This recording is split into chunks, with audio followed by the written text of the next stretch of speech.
सुनील सिंह जी अब हमारे साथ जुड़ रहे हैं मुंबई से। सुनील जी, ऐसा है कि इस चक्कर में तो सुनील जी, मेरी आवाज आ रही है आपको? आप मुझे सुन पा रहे हैं? हाँ, आ रही है आपकी आवाज आ हाँ, रही तो है। मेरा आपसे सवाल ये है कि देखिए, इस गठबंधन के चलते तो सरकार चली गई, राज और शासन सब छिन गया, और अब बात ये हो रही है कि भाई हम गठबंधन से बाहर आ सकते हैं। तो एक पुरानी कहावत जो थी उसका एक नया आप ये कह सकते हैं कि यहाँ पर जो फिट होता है वो ये है कि अब गठबंधन तोड़ होत क्या, जब चिड़िया चुग गई खेत। अब तोड़ के क्या हासिल कर लेंगे उद्धव गुट? देखिए, बिल्कुल सही कहावत कही है संकेत आपने कि अब अगर वो महाविकास आघाड़ी से उद्धव गठ बाहर भी निकलते हैं, यानी कांग्रेस को बाहर से बाहर भी निकलते हैं, तो भी उन्हें कुछ हासिल नहीं होना है, नुकसान ही नुकसान है। लेकिन उनकी भी मजबूरी है, क्योंकि एक बहुत महाराष्ट्र में एक बहुत बड़ा वर्ग है जो स्वतंत्र वीर सावरकर को मानता है, उनको मानने वाला है, और उनको कहते हैं कि पूछने तक की स्थिति यहाँ पर है स्वतंत्र वीर सावरकर को। ऐसे में अगर इस बात कर खास करके जो हिंदुत्व के समर्थक है, हिंदुत्ववादी हैं, उनके बीच में सावरकर बहुत लोकप्रिय है। ऐसे में अगर राहुल गांधी बार बार इस तरह का बयान देते रहेंगे स्वतंत्र वीर सावरकर के खिलाफ, और आदित्य ठाकरे जाकर उनसे मिलेंगे, तो मुद्दा तो बनेगा। और यही सी का मुद्दा बनाते हुए बीजेपी जो है आक्रामक हुई है, एक नाथ शिंदे गुट जो है आक्रामक हुआ है। तो स्वाभाविक तौर पर इसमें बैकफुट में जो उद्धव ठाकरे हैं, जिनके लिए कोई राह दिखाई नहीं पड़ रहा है कि वो क्या जाए, इधर कुआं है तो उधर खाई है, स्थिति उनकी ये बनी हुई है। इसलिए इस तरह के बयान देना और ये कहना अब उनके लिए मजबूरी हो गया है। बहरहाल, लेकिन अभी तक वो साथ में हैं। क्या वाकई में वो महाविकास आघाड़ी से या कांग्रेस के साथ से अलग होंगे, ये कह पाना अभी बहुत मुश्किल है, बहुत जल्दबाजी होगी। लेकिन ये जरूर है कि इस समय अगर कोई दुविधा में कोई पार्टी है जो स्थिति सबकी विकट हुई है, वैसे ही वो एक नाथ शिंदे द्वारा बगावत से परेशान है।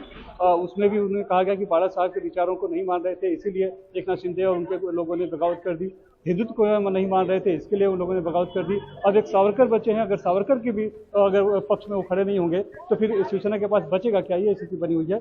लिहाजा शिवसेना की स्थिति नहीं, मैं एक सवाल आपसे ये पूछना चाहता था सुनील जी, आपको लगता है कि महाराष्ट्र में भी और मुंबई में भी जो अब अलग अलग चुनाव आएंगे, जरूरी चुनाव होंगे, उसमें ये उद्धव गुट के लिए बहुत जरूरी हो जाता है यहां पर ये पोजीशन लेना, वरना तो आपका ना राज बचेगा, ना शासन बचेगा, ना अस्तित्व। बिल्कुल संकेत, पोजीशन लेना तो बहुत जरूरी है, और पोजीशन आप ले भी रहे हैं, लेकिन आप रह रहे हैं साथ में ही, तो ये कौन सी पोजीशन लेने हुई बात हुई, ये लोग देखते हैं। दरअसल आपसे एक्शन भी लाना पड़ेगा, लेकिन मुझे लगता नहीं कि इतनी जल्दी कोई एक्शन होंगे, क्योंकि अब बीजेपी से इतनी ज़्यादा तलखी बढ़ चुकी है कि अब साथ में आना शिवसेना का, खास करके उद्धव ठाकरे गुट का, बहुत नामुमकिन सा है।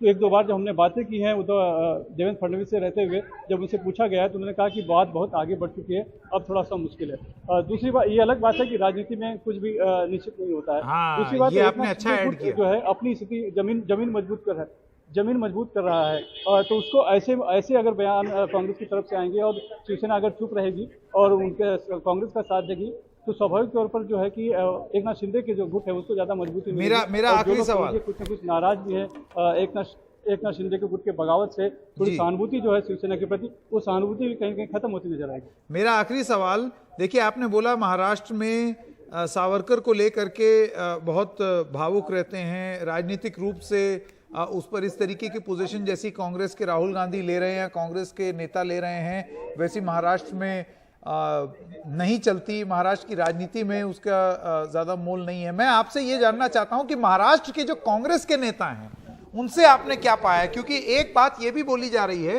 कि दबे स्वर में ही सही राहुल गांधी को महाराष्ट्र कांग्रेस के कई नेताओं ने यह बोला कि अब ये मत बोल दीजिएगा, फिर भी वो बोल गए। जी बिल्कुल, देखिए महाराष्ट्र की राजनीति में वीर सावरकर का एक स्थान और उनके चाहने वाले बहुत से लोग हैं, इसलिए कोई भी पार्टी उनके खिलाफ इस तरह से खुल के बात नहीं करती। यहाँ तक कि कांग्रेस भी भले ही स्वतंत्र वीर सावरकर के योगदान को स्वतंत्रता में नहीं माने, लेकिन वो भी खुलकर इस तरह से बातें नहीं करती, इन मामलों पर चुप्पी साधे रहती है। लेकिन अब जिस तरह से राहुल गांधी ने बयान दिया है, उसके बाद से ये विवाद बढ़ गया है, और यही बात है कि जो बड़े कांग्रेस के जो नेता हैं वो जरूर दबी जबान से कह रहे होंगे और समझा रहे होंगे कि ये बयान को चुन न दिया जाए, लेकिन ये बीजेपी और एक नाथ शिंदे गुट जो है उसके लिए तो ये बहुत बड़ा चुरुक का पत्ता है, तो लिहाजा वो इस मामले को शांत नहीं होने देंगे। अभी थाने में एक नॉन कॉग्निजेंस यानी कि एनसी भी दर्ज हो गई है राहुल गांधी के खिलाफ, उन्होंने वीर सावरकर के खिलाफ जो बयान दिया है, तो ये चाहेंगे कि इस तरह का मुद्दा जिंदा रहे। तो कांग्रेस के लिए भी स्थिति बहुत विकट है, खास करके यहाँ जब वो जमीन मजबूत करना चाह रही है। अभी बीएमसी चुनाव आने वाला है, इसके अलावा राज्य में भी स्थिति उसे मजबूत करनी है, तो ऐसे में उसकी स्थिति और विकट होगी। और साथ में शिवसेना के लिए भी स्थिति थोड़ी सी कसमकस वाली हो गई है, क्योंकि कांग्रेस इस तरह का बयान देती है, राहुल गांधी और आदित्य ठाकरे जाके उनसे मिलते हैं, तस्वीरें सामने आती हैं, तो स्वाभाविक तौर पर उसका असर जो है शिवसेना के जो समर्थक हैं, जो एक सहानुभूति के तौर पे कहीं न कहीं देखते हैं कि उद्धव ठाकरे के साथ जो गलत हुआ वो भी शायद उनके साथ न रहें, अगर इसी तरह से वीर सावरकर के ऊपर हमला करके रही कांग्रेस। सुनील सिंह, इस तमाम जानकारी के लिए आपका बहुत बहुत धन्यवाद।